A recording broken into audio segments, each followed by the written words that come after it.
Hello' friends, welcome back to my mini blog. আজি আমি গৈ আছোঁ মনোবাক থ'বলৈ। যিহেতু আজি বহুত গৰম, সেয়েহে মামাই আমাক গোটেইবোৰকে আইচক্ৰীম কিনি দিলে আৰু মামী আৰু মামাই ক'ল্ড ড্ৰিংকছ খালে। এনেকৈ খাই খাই গৈ আছোঁ আৰু কথা পাতি থাকোঁতে আমি আহিও পালোঁ। আহি পাই পেলাই বাবু আৰু ডাঙৰ জেঠীয়ে নেমু চৰবত বনাই আছে। মানে ডাঙৰ জেঠীয়ে যোগাৰ কৰি দিছে আৰু বাবুই বনাইছে। আৰু ইপিনে ডাঙৰ জেঠাই খাদ্য বনোৱাত পূৰা ব্যস্ত। যিহেতু আজি শনিবাৰ, সেয়েহে নিৰামিষ, কিন্তু বহু কেইবিধ আইটেম আছে। ইপিনে আমাৰ নিবিড়ে পূৰা ব্যস্ত নেমু চৰবত বনোৱাত। অলপ সময় কথা পাতিলোঁ। কথা পতাৰ পিছত বাবুই নেমু চৰবত আনিলে, তাকো খালোঁ। আৰু এনেদৰে কথা পাতোতে পাতোতে কেতিয়া 3টা বাজিল গমেই নাপালোঁ। তাৰপিছত ভাত খাব হ'ল। এয়া ভাতত বহু কেইবিধ আইটেম আছে, দেখিছেনে?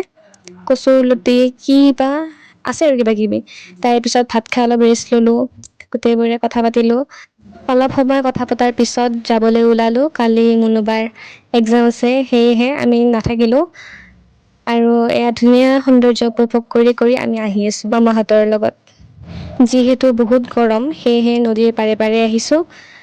আকৌ আহি পেলাই আমি গ'লোঁ মন্দিৰত, হনুমান মন্দিৰত গ'লোঁ। যিহেতু আজি শনিবাৰ, মঙলবাৰে যোৱা হোৱা নাছিলে, সেয়েহে আমি ভাবিলোঁ আজিয়ে যাওঁ।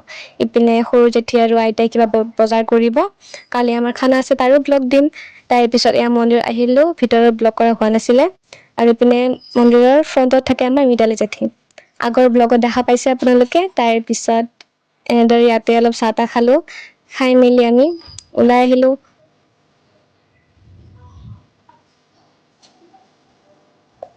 তাৰপিছত আমাক খুৰাই এয়া কিবা কিবি কিনি দিলে, চিপছ টিপছ, সেয়াও খালোঁ। খাই মেলি আমি আহি পোৱাৰ লগে লগে বৰ্ণালী মাহীৰ লগত ফুৰিব গ'লোঁ। ফুৰি পেলাই এয়া কিবা কিবি খালোঁ। তেনে লগ পাম নেক্সট ব্লগত, বাই বাই।